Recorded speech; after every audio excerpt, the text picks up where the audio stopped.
আসসালামু আলাইকুম। আজকে আলোচনা করব বুয়েট এমএসসি 2025-এর এই ম্যাথটা নিয়ে। তো এখানে দেখেন দেওয়া আছে যে the combined power of two loads আর এত। কম্বাইন্ড পাওয়ার মানে ধরে নিলাম এটা হচ্ছে আমাদের টোটাল পাওয়ার। রিয়েল পাওয়ার আর পাওয়ার ফ্যাক্টর দেওয়া আছে। আমরা জানি রিয়েল পাওয়ার আর পাওয়ার ফ্যাক্টর দেওয়া থাকলে সেটাকে কেভিএ তে প্রকাশ করতে হয় কিভাবে?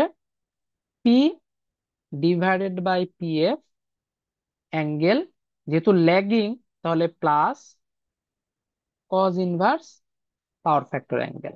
তাহলে এটা এরকম থাক, এটাকে ভাঙলেও কোনো সমস্যা নাই, না ভাঙলেও কোনো প্রবলেম নাই।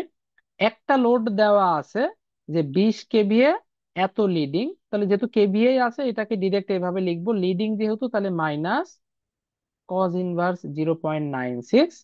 অপোজিটটার পাওয়ার ফ্যাক্টর বের করতে বলতেছে, তাহলে আগে অপোজিটটার কমপ্লেক্স পাওয়ার বের করি। টোটাল পাওয়ার কমপ্লেক্সের ক্ষেত্রে সবসময় দুইটা লোডের যোগফল মিলে টোটাল পাওয়ার পাওয়া যায়। তাহলে S2 কত হবে? টোটালটা থেকে আরেকটার কমপ্লেক্স পাওয়ার বাদ দিলেই কিন্তু এটা পাওয়া যাবে। ক্যালকুলেটরে কিন্তু এটা ইজিলি করে ফেলা যাবে। সেটা হচ্ছে আমাদের 40.8 divided by 0.8, then angle cos inverse 0.8, এইটার থেকে বিয়োগ করে দেব 20, অ্যাঙ্গেল মাইনাস কজ ইনভার্স 0.96। এটা করলে দেখেন কত আসে, 42.15।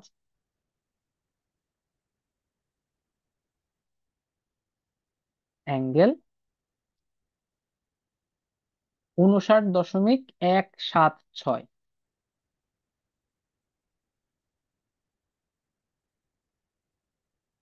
এখানে আমরা লিখে দিই যে এটা কেভিএ। কেভিএ খেয়াল করে দেখেন, এই যে পাওয়ার ফ্যাক্টর অ্যাঙ্গেলটা কিন্তু এখানে বসে, চিহ্ন দেখে বুঝতেছি ল্যাগিং, চিহ্ন দেখে বুঝতেছি লিডিং।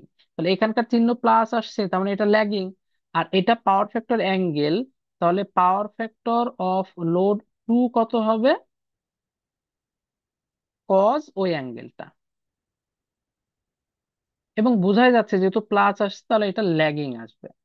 তাহলে কজ 59.176, এটা করলে আসতেছে 0.512, এত ল্যাগিং। তাহলে এইটাই হচ্ছে আমাদের এই ম্যাথটার অ্যান্সার।